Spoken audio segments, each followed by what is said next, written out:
वंदे मातरम बच्चों, आज हम अपने इसी सेकंड चैप्टर यूरोप में समाजवाद और रूसी क्रांति को आगे बढ़ाएंगे। लेकिन इससे पहले मैं आपको ये कहना चाहूंगा कि जैसे जैसे ये चैप्टर आगे बढ़ेगा, आप इस चैप्टर के पुराने वीडियोस या आप अपनी बुक से भी इसका जो पीछे का कंटेंट है वो ठीक से पढ़ते जाएं। जब तक आपका इस चैप्टर का पीछे का हिस्सा अच्छे से तैयार नहीं होगा, आगे ये चैप्टर आपको समझ ठीक से नहीं आएगा।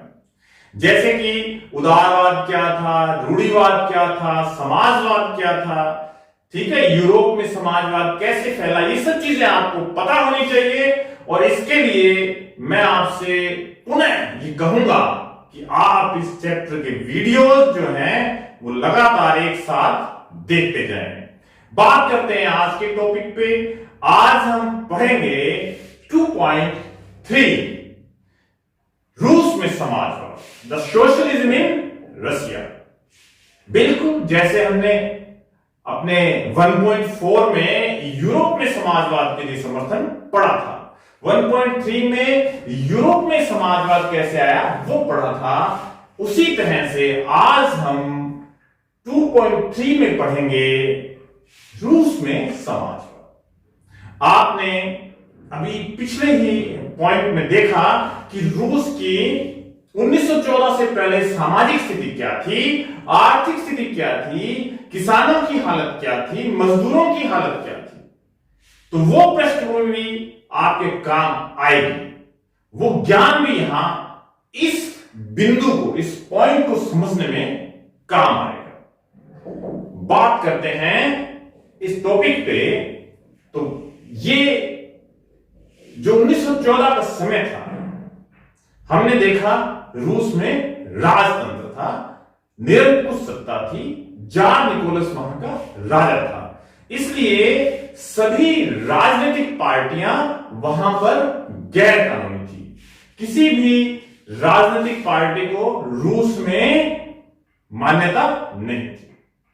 जो लोग मार्क्स के विचारों को मानते थे, मार्क्स कौन थे हमने पहले पढ़ा है यूरोप में समाजवाद में, तो जो मार्क्स के विचारों का सम्मान करते थे, उन्होंने स्थापित की 1898 ईस्वी में Russian social democratic workers party.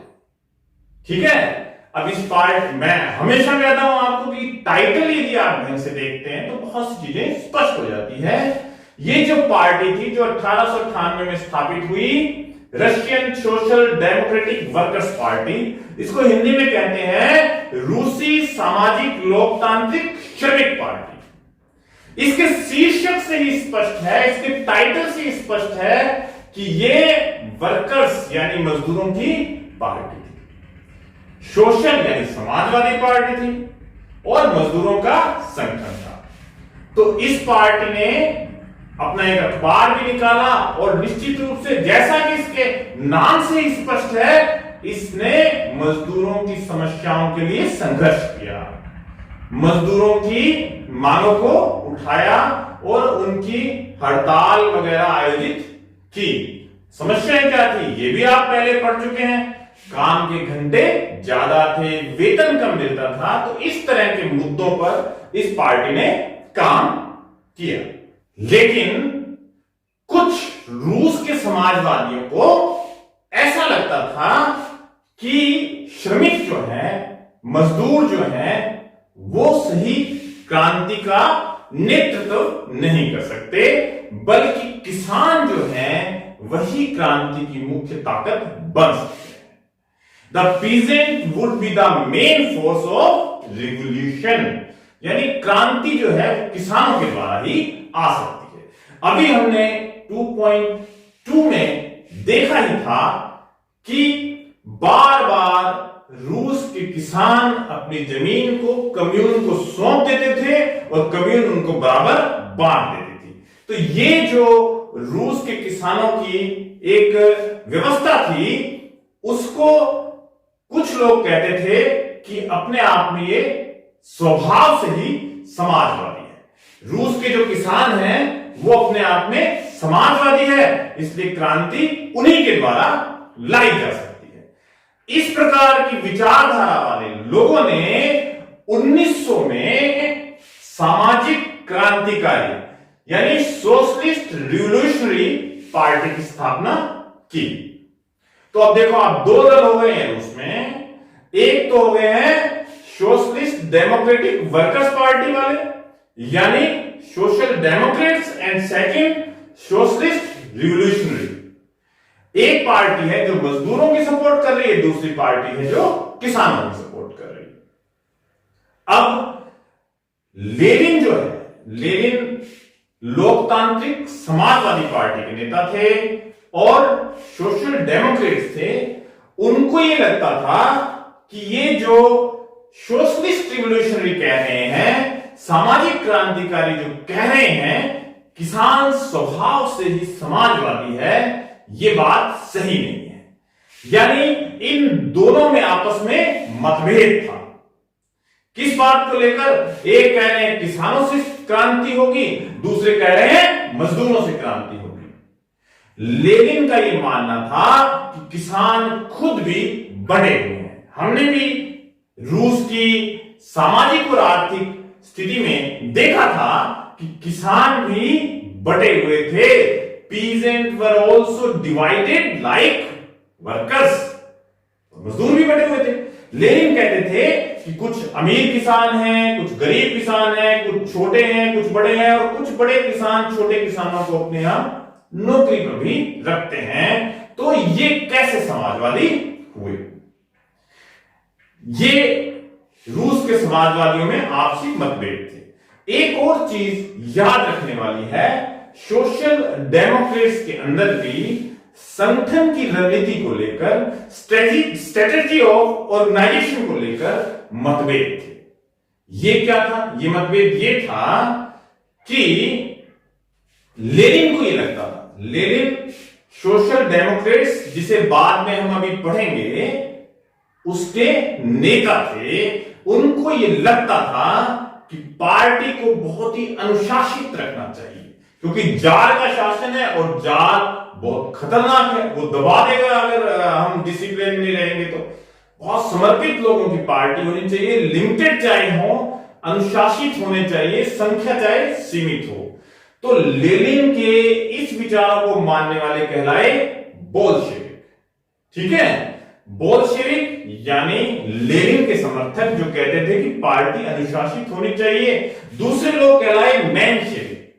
Menshevik लोगों को लगता था कि पार्टी की सदस्य संख्या ज्यादा होनी चाहिए, जो भी लोग इसमें शामिल होना चाहें उनको शामिल करना चाहिए। तो ये जो संगठन की रणनीति थी, ये जो स्ट्रेटेजी ऑफ ऑर्गेनाइजेशन थी, इसको लेकर भी सोशल डेमोक्रेट्स में मतभेद थे। और सोशलिस्ट रिवोल्यूशनरी से जो इनके मतभेद थे ही, सामाजिक क्रांतिकारी किसानों की सपोर्ट करते थे तो वो किसानों की मांग करेंगे। यहां मैं एक बात फिर आपको याद दिलाऊं कि सामाजिक क्रांतिकारियों की मांग जो थी मुख्य ये थी कि बड़े किसानों की जमीनें लेकर छोटे किसानों को दे दी जाए। इस तरह से रूस के अंदर समाजवादी दलों की स्थापना हुई और हालांकि उनमें आपसी मतभेद थे, लेकिन एक बात कॉमन थी कि सभी राजा की सत्ता को समाप्त करके रूस में क्रांति चाहते थे। और इनकी जो ये इच्छा थी, यानी ये सब जो क्रांति चाहते थे, उसी से जुड़ा हुआ हमारा नेक्स्ट टॉपिक है 2.4 उथल पुथल का समय और 1905 की क्रांति, द टर्बुलेंट टाइम। यानी 1905 में, जैसा कि मैंने पहले भी आपसे चर्चा की थी, थोड़ी क्रांति की शुरुआत हो चुकी थी। एक बार राजा की सत्ता हिलती हुई दिखाई देती है। हुआ क्या था, हमें ये देखना है। देखिए, उदारवादी जो लोग थे, जिनके बारे में आपने पाठ के शुरू में पढ़ा, वो लोग पहले से ही काफी काम कर रहे थे। वो लोग राजा की सत्ता के खिलाफ थे, क्योंकि राजा की सत्ता वंश आधारित होती है। वो कहते थे नहीं, कानून का शासन होना चाहिए। तो उदारवादियों की इसी पहल पे यानी इस एफर्ट्स को सपोर्ट किया सोशल डेमोक्रेट्स ने, यानी सामाजिक लोकतंत्रवादियों ने, जो मजदूरों की पार्टी थी, सामाजिक क्रांतिकारियों ने, यानी जो मजदूरों की पार्टी थी। इसके अलावा राष्ट्रवादी लोग। अब राष्ट्रवादी कौन थे? राष्ट्रवादी तो आप कहेंगे सर हमने नहीं पढ़ा। हमने रूस के साम्राज्य में बात की थी कि कुछ पोलैंड का हिस्सा, कुछ बेलारूस का हिस्सा, कुछ यूक्रेन का हिस्सा भी रूस का पार्ट था। तो वहां पर लोग रूस से मुक्त होने का प्रयास कर रहे थे, वो राष्ट्रवादी कहलाए। वो आजादी चाहते थे, वो राष्ट्रवादी कहलाए। तो ऐसे लोग भी इनके साथ थे, वो भी जार के शासन के खिलाफ थे।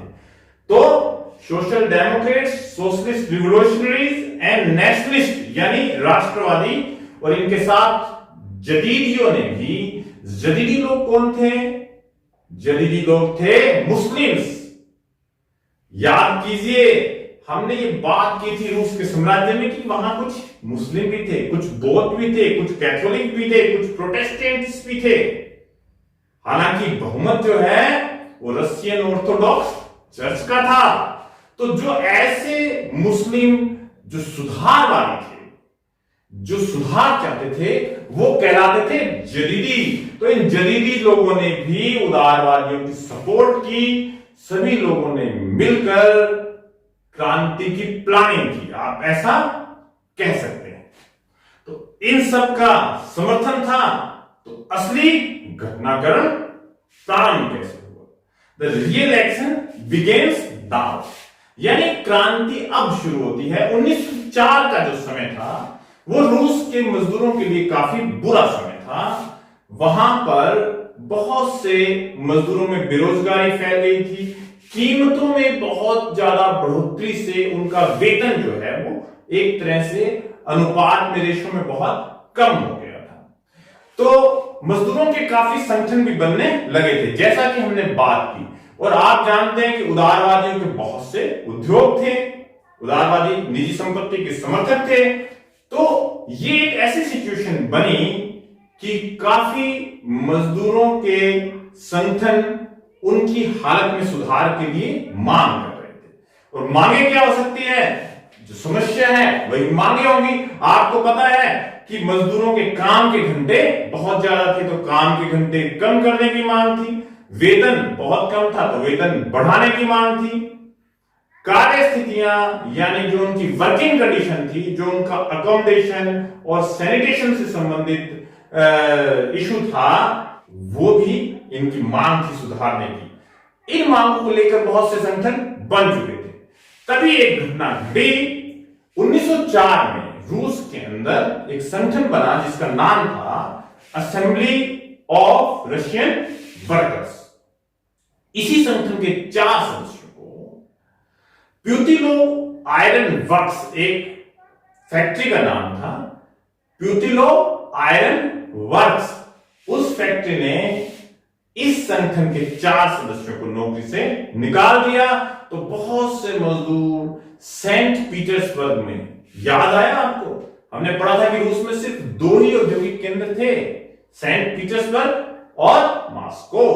एक पादरी थे गेपोन। पादरी गेपोन के नेतृत्व में एक बड़ा जुलूस विंटर पैलेस की ओर बढ़ा। विंटर पैलेस जो है वो राजा का, जार का महल था। लेकिन तभी पुलिस ने और कैसोक्स वहां की राजा की एक पुलिस का ही नाम है, इस जुलूस पर गोलियां चला दी। 100 से ज्यादा लोग मारे गए। इतिहास में इसी घटना को खूनी रविवार के नाम से याद किया जाता है। ये क्रांति की शुरुआत थी। कैसे? प्यूतिलो आयरन वर्क्स के 4 सदस्यों को नौकरी से निकाला। मजदूरों ने सेंट पीटर्सबर्ग में हड़ताल की। गेपोन के नेतृत्व में विंटर पैलेस पर जुलूस या आप कहें एक बड़ा प्रदर्शन गया। राजा के पुलिस ने उस पर गोलियां चलाई। 100 से ज्यादा लोग मारे गए। इसको खूनी रविवार की घटना कहते हैं। पूरे देश के अंदर इससे क्रांति की ज्वाला भड़क गई। विद्यार्थियों ने स्कूल व कॉलेज जाना छोड़ दिया, बहिष्कार किया। स्थिति को अनियंत्रित देखते हुए राजा जो है उदारवादियों की या इन क्रांतिकारियों की इस मांग को मान गया कि एक निर्वाचित परामर्शदाता सभा यानी राजा जो है वो एक इलेक्टिव रिप्रेजेंटेटिव असेंबली के लिए तैयार हो गया। मतलब वहां एक संसद की स्थापना हो गई जिसे कहा गया ड्यूमा। ड्यूमा यानी 1905 की क्रांति के बाद स्थापित रूस की संसद।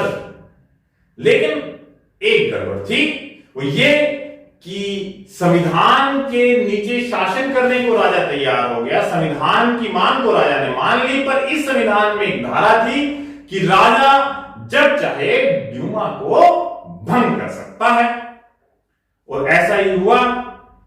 पहली ड्यूमा को 75 दिनों में राजा ने भंग कर दिया, दोबारा चुनाव कराए, फिर लोग राजा के विरोधी यानी उदारवादी और रेडिकल्स ज्यादा चुनकर आए, तो 3 महीने में राजा ने दूसरी ड्यूमा को भी भंग कर दिया।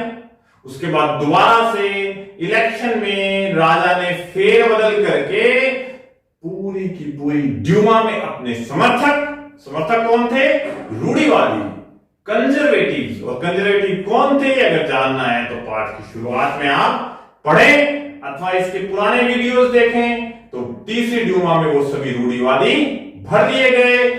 कह सकते हैं आप कि धीरे धीरे राजा ने पुनः दोबारा से सत्ता पर नियंत्रण स्थापित कर दिया। तो ये 1905 की क्रांति थी जिससे कुछ समय के लिए राजा पर ड्यूमा का नियंत्रण स्थापित हुआ, लेकिन वापिस राजा ने अपनी सत्ता को मजबूत कर दिया।